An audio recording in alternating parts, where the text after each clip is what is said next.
The Semiotics of Advertising and the Discourse of Consumption. First, I'm going to be talking about the consumption of meanings.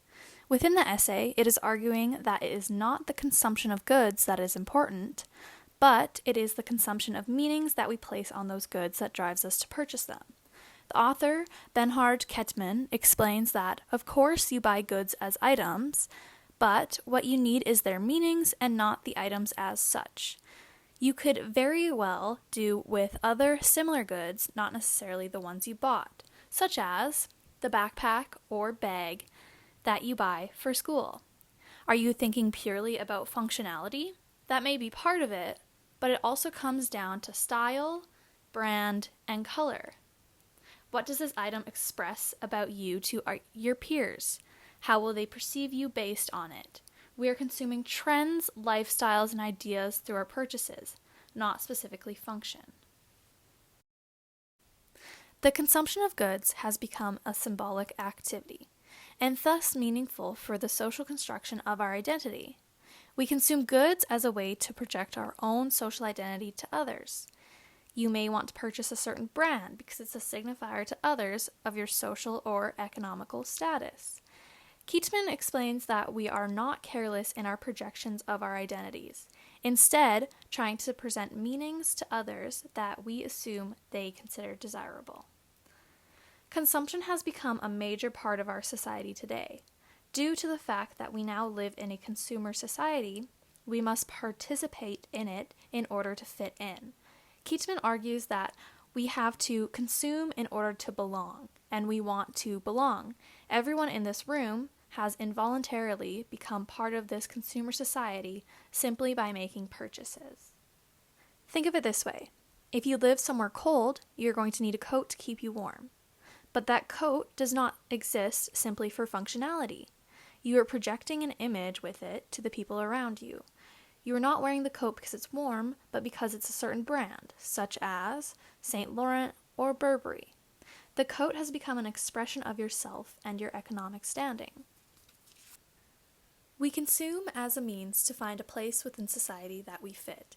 Kettmann states that the most important social desire is that we want to belong to a group and be loved by others. We believe that we need to consume what we think makes us loved because we want to be loved. This is why advertising works. This also relates to the idea of shared tastes. We seek out others through consumption and representation of self. We want to be someone, and in order for us to be someone, we must have someone, and so on. Fashion is a great example of this, like how we express ourselves to others through the clothes we wear and the subcultures that they represent.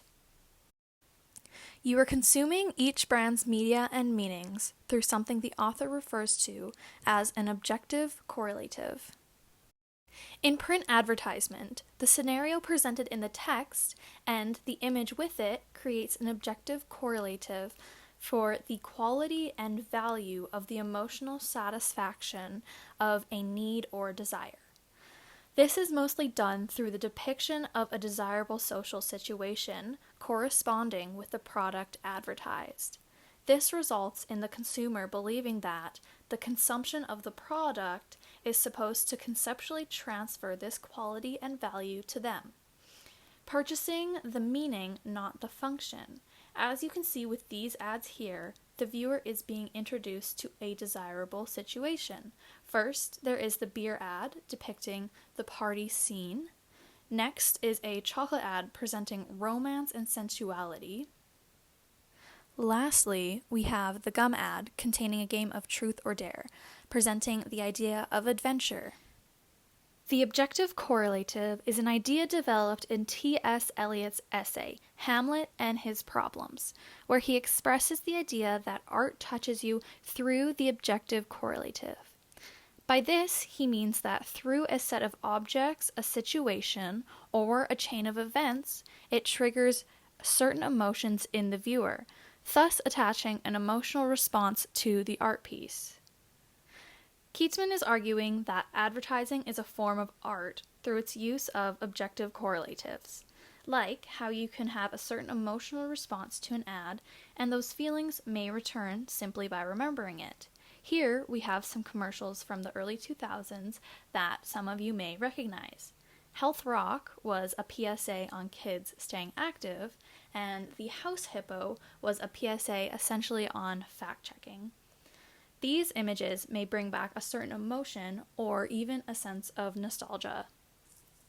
Let's touch on a new topic now, which is the idea of social constructionism. But what exactly is a social constructionist? In a broad sense, social constructionism is the idea that society is actively and creatively produced by human beings, that society is an objective reality and man is a social product. The author describes himself as a social constructionist, saying that he does not believe in essentialism, which means that things do not mean anything by themselves. He goes on to explain that he believes that objects do exist, however, they have no meaning until we give them one. This is usually done through shared meanings in societies. We make them and turn them into facts. Facts as in something known or understood within our society. The author provides us with some background to the Latin origin of the word fact, factum, which means the produced.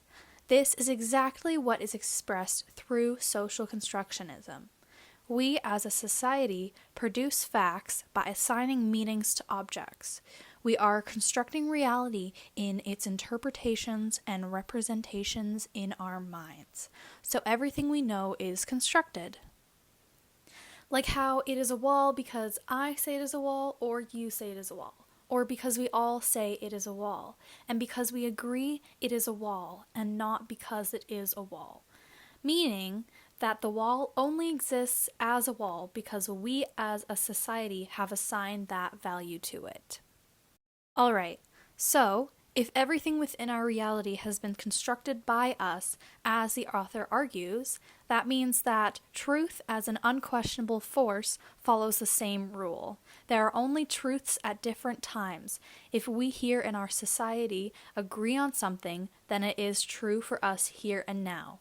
If we don't agree, it is not true. Take religion as an example. Religion is based around a group of people that have all decided to follow a set of rules and guides because it has been deemed true by them. Another way this is done is through discourse. Discourse is essentially the act of talking about things. For example, watching TV, social media, or talking to people. We are constructing reality through discourse and our own understandings. Next, let's take a look at the linguistic sign model created by Ferdinand de Saussure, which was later modified by Ogden and Richards. Starting with the form on the left side, which then evokes the concept. Through that understanding, we move to the thing, which is often associated with our emotions attached to the concept and the form. This would be like how you visualize a cat when I say the word cat.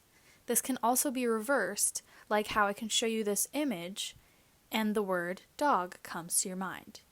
You may also feel an emotional response that they are cute or they remind you of your pet at home. Another way to look at signs is through the ideas of Charles Sanders Peirce, who developed icon, index, and symbol. An icon is a sign where there is a relationship of similarity between the signifier and the signified, such as the picture on your driver's license. It identifies you. An index is a sign where there is a continuity between the signifier and the signified. This means that one happens in relationship to the other, such as smoke being an index of fire.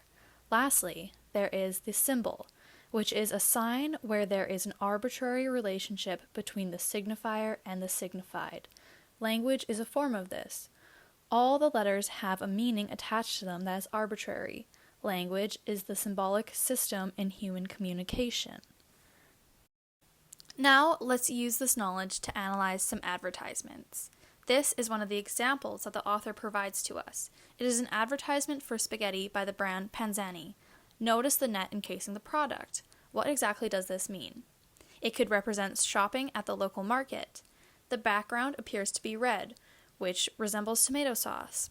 There are fresh onions and tomatoes within the net and the foreground, alluding to the idea of natural market produce. Along with that, we get spaghetti and sauce, giving us the idea that it's fresh and Italian. This product, however, is actually canned in an industrial packaging and comes from a French brand. The ad is selling us a different reality than the one associated with the product. Panzini is giving us French pasta with an Italian name.